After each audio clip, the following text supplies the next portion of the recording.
Hi everyone, my name is Lumi and I work as the Country Promotion Officer here at the Consulate General of Finland in Shanghai. Welcome to our office.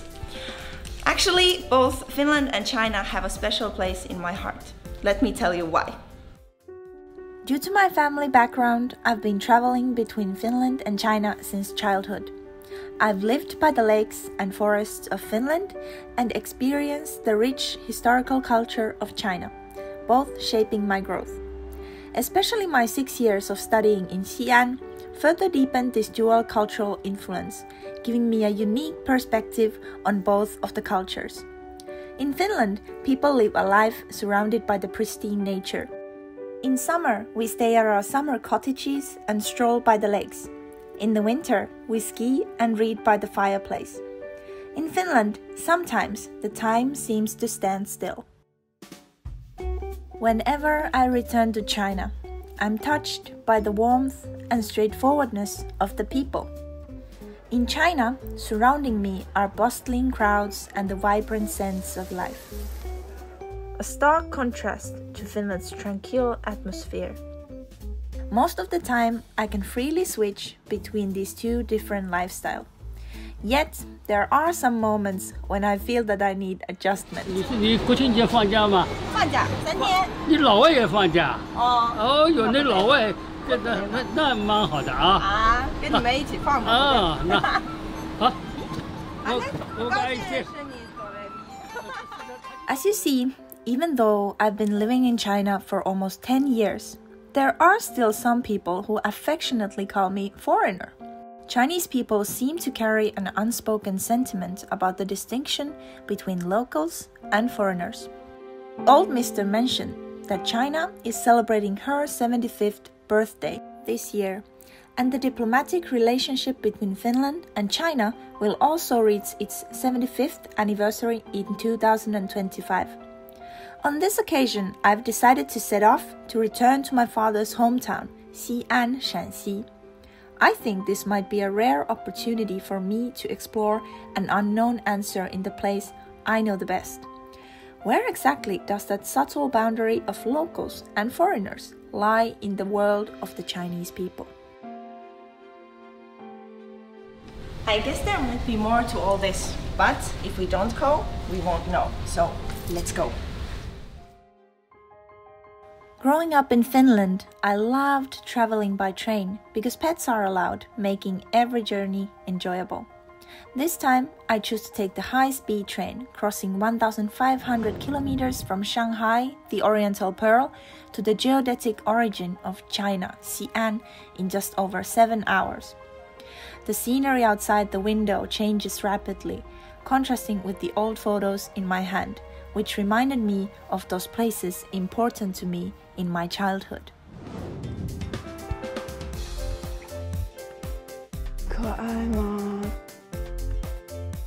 This is the first character I learned in Chinese. Pretty impressive, right? You can only find it in Xi'an. Wow. You can't live without eating this one. As good as always. My childhood playground. These elephants turned 60 this year.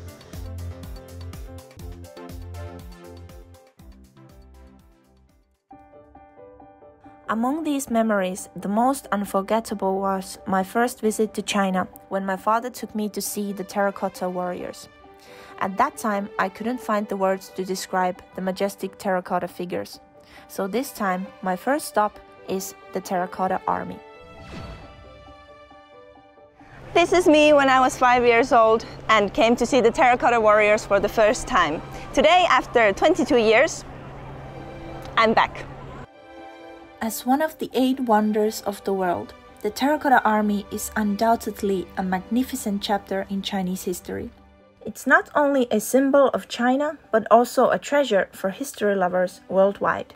Since their discovery in 1974, this period also coincided with the gradual introduction of advanced technology into China, and the Terracotta Army's stunning presentation to the world benefited from the support and assistance of the international community in technology and resources. what was the most challenging part in finding these? All the figures should be painted 2,000 years ago, but after 2,000 years, most of polychromy on the surface of ceramic disappear because of fire, because of water flow. It's a biggest challenge to keep the remaining color, remaining polychromy. 1990s, we cooperate with German colleagues from Munich. Yeah. Very interesting on polychromy. So we focus on polychromy conservation. Thanks for the cooperation. Yeah, cooperation. So we established our laboratory in China, and we can later we can solve our problem and also all around China to help other museums. But do you know if these kind of Chinese technology or innovations are used in different parts of the world? Myanmar, yes, Myanmar. They have some temples, stone temples, broken after earthquake. So they invited some Chinese expert or Chinese team to help them to do some restoration of the stone temples. So something like that. In 2013, the vibrancy Museum in Tampere, Finland, hosted an exhibition of the terracotta warriors. On the opening day, it attracted over 300 visitors within just 2 hours, whereas typically the museum sees about 100 visitors each day. Today, the Terracotta Army site welcomes thousands of visitors every day.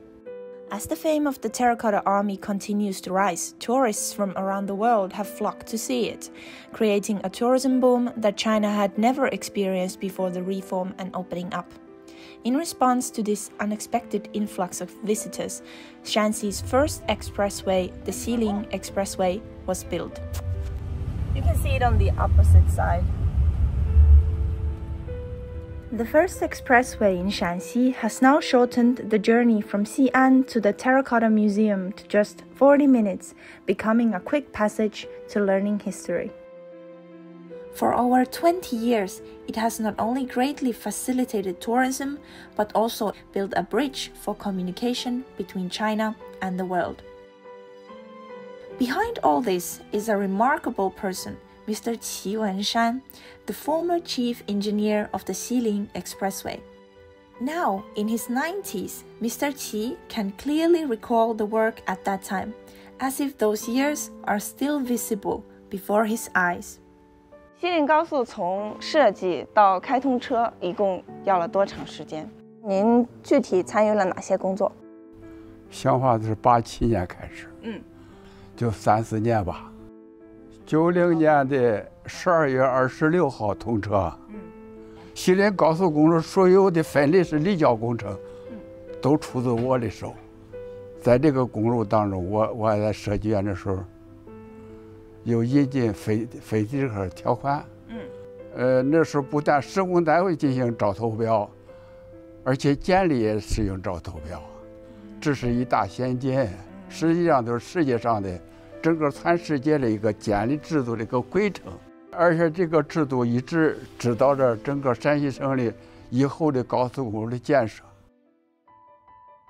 The adoption of FIDIC contracts marked China's infrastructure officially stepping onto the international stage, closely aligning with global standards. Finland's development of low-emission railway systems, green public transportation, and internationally funded wind energy projects, all adhering to the same international standard, have left a deep impression on me. Back here in Shaanxi, I stayed at the Golden Flower Hotel, the first international hotel in Shaanxi, built in 1985. Back then, many visiting scholars and experts from around the world made this their home base. I'm curious to see if I can catch any hints of the subtle contrast between local and foreign perspectives that's uniquely Chinese. Thank you. I have a reservation. Please this way. Okay, thank you. Where you come from? Finland. Nice place. A faraway place, I think, from Xi'an. Thank you so much. 当时的话是中外合资企业瑞士沙华管理集团这个团队。到了1993年的话，我们变成了由香格里拉管理集团。您看到的这个就是这些庆典活动，圣诞节还有我们的圣诞节。在这边过圣诞节的基本上都是回不去的这些国外的这些客人，一时间就是每个餐厅都比较爆满。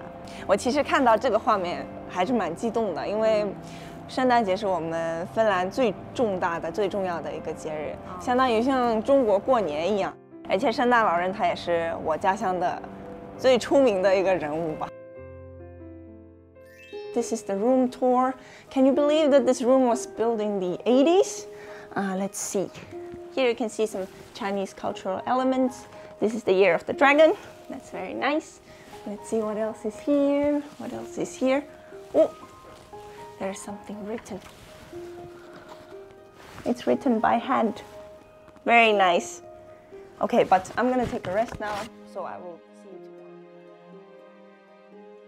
As the first foreign invested 5-star hotel in Shaanxi, this place marks the region's gateway to the world. Today, Shaanxi is the home to over 10,000 hotels, including nearly 50 5-star ones, embracing the global stage on its own way. I'm excited for tomorrow's journey, where I'll dive into the rich history of this 3,000-year-old city, exploring its past through old photos that capture the key moments in time. I found this old photo of the first Western fast food restaurant here in Shaanxi, and as you can see, it's KFC. We all love KFC, right? But I can't seem to find it anywhere at the moment. Let's go ask some of the locals if they remember this place or not. 叔叔阿姨，不好意思，那个我能问一下，你们这里之前有一家肯德基吗？肯德基，好像对，就在这个地方。那当时开业的时候，你们有什么样的印象吗？去过吗？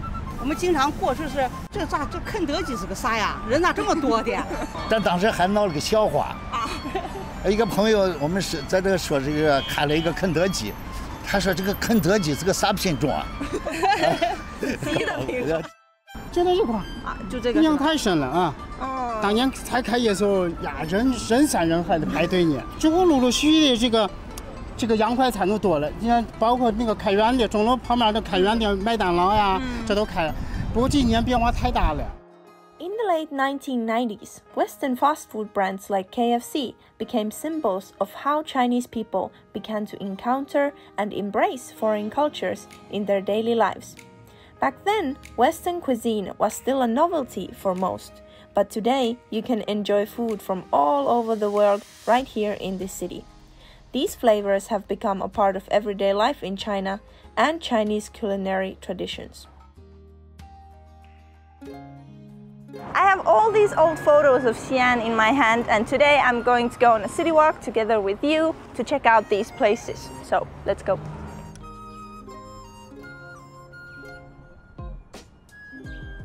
And as you can see in this old picture, you can only see like bicycles, a lot of bicycles and not so many people.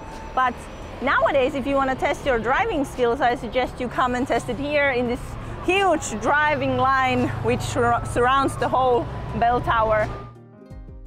And here you can also see Mini-Me besides the drum tower of Xi'an.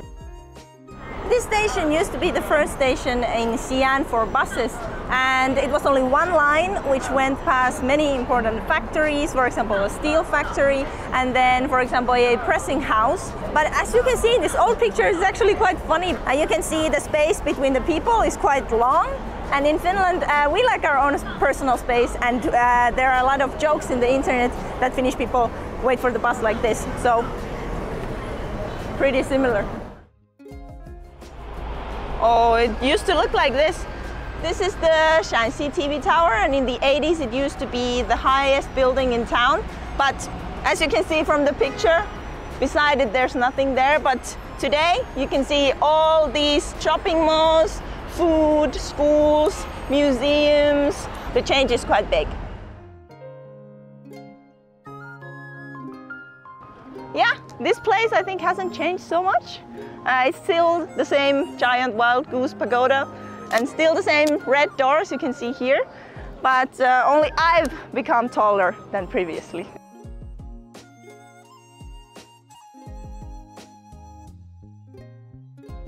I have to end today's city walk here because my friends are waiting for me to go to dinner, so I will see you guys also at dinner. As night descends, I eagerly anticipate tonight's gathering with my friends and teachers. Perhaps, much like the transformations I've observed in the city today, they too have undergone growth and change over the years. Oh my goodness! Hi! Long time no see! Oh my... Robin, hi! Hello. Hello. It's so good to be back. Hi! Nice to meet you. How are you? Oh my goodness. And who found this place? Yes, it's me, of course. That's me. That's my local. Of course. I'm Xi'anese, You're the local. Hey guys, Cheers, cheers. Ah, cheers. cheers! Cheers, Salumi. Yay! And you guys! Welcome back. Thank you.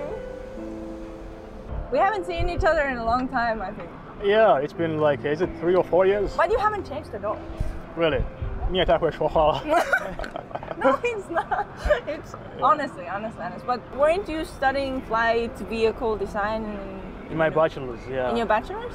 Yeah. How was it though? Flight vehicle design is a very sophisticated major, you know. You have to learn a lot of sophisticated stuff. My university, 西北工业大学, you know. Yeah, it's one of the best in this field. Is your major still petroleum engineering? Yeah, of course, petroleum engineering. So you've been in this field for a long time, right? Yeah, petroleum engineering is a very tough course. As for me, I think I'm more interested in the transportation part. Okay. My country is rich in oil. Equatorial Guinea is rich in oil, so I think this is a very good opportunity. I could go back there and work or something like that. Yeah. Nice plans. So, how about you, Xiahao? Your work is also related to energy. Yeah, that's that's great. right. My focus is mainly about the storage materials. Like at the moment, we have lithium batteries. It's working very good, but in future, we need something that replace it. For that, we have some other options like sodium and potassium. And I think your field is really a future field. So what do you think about green energy? Actually, that is something the whole world is concerned at the moment. And if we work on this domain and we got positive results, it will help the whole world. 所以王老师，我们这个专业也是招留学生的吗？当然，因为我的专业是高电压绝缘技术，像我们前期也受到了很多的限制，也是这11年来我们突破了，比如像 JL 管廊输电这些关键的核心技术。那我们也很愿意共享我们的知识，一起呢来推进技术的革新。 So Eric, how are you lately? Do you plan on staying here? Do you plan to go back or? Firstly, I'm thinking about to do my master's degree, maybe in a bigger city like Shanghai or Beijing, because I think there are more potentials over there. Yeah, I think Eric raised a very good point there. Yeah, that's true. But how about you, Robin? What's been up lately? Oh, very, very busy. I had 20 days back in England recently, just flown back 3 days ago. But that's nice though. How's life in Xi'an lately? The nice thing is I've moved further towards the Qingling Mountains, so it's more rural, fresher air, okay, nice but scenery, bigger apartment, all of that. Great. Since I'm aware that you have like, what, translated around 2 million characters into English already, so? I never counted them all, but that's come on. a rough estimate, I'm told. So, wasn't your favorite also about Qingling Mountains or something like that? Oh, you remembered that? That was the first one we did, or that was the first one we had published in England. I mean, that's about 7 or 8 years ago. So that was Ye Guangqian's Mountain Stories. Yeah. It's a very appealing subject, and I think younger people are more interested in that kind of thing. Ah, okay. So are you still working on it now? So what are you working on now? We may do some more of her stories, but at the moment we're doing various local writers. We're trying to promote some different ones we haven't done before. So it's all onwards and upwards, so to speak. So how about the future? Oh, I mean, I think we've probably got enough to occupy ourselves for 5 or 10 years, maybe until I retire even. So we're trying to motivate more young teachers and encourage them more. You know, I have a lot of graduate students that have graduated and they've moved on to different universities, so we're sort of spreading out, you might say. So it begins in Xi'an, but it may be going much further afield. Oh, that's very impressive. You want to join us? If you take me. Cheers. Cheers. Looking back on my studies in Xi'an, I've observed the city's rapid technological innovation and experienced the openness and inclusivity that Chinese universities have extended to international students in recent years. The learning environment is dynamic with a strong emphasis on innovation and practical application in the classrooms, attracting an increasing number of international students to study in China. I believe I have found the answer. In the hearts of the Chinese people, the distinction between locals and foreigners has long since blurred.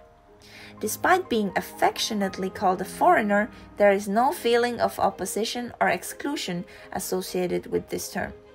In this sense, China embraces the world with its broad-mindedness, and the world responds warmly to China. No matter how people call me, I can deeply feel that strong sense of kinship and belonging. And no matter if it's Finland or China, I am happy to be going home both ways. I want to sincerely wish my second home country, China, a happy birthday. I also hope that the friendship between China and Finland will continue to stand firm in the time and the world's changes.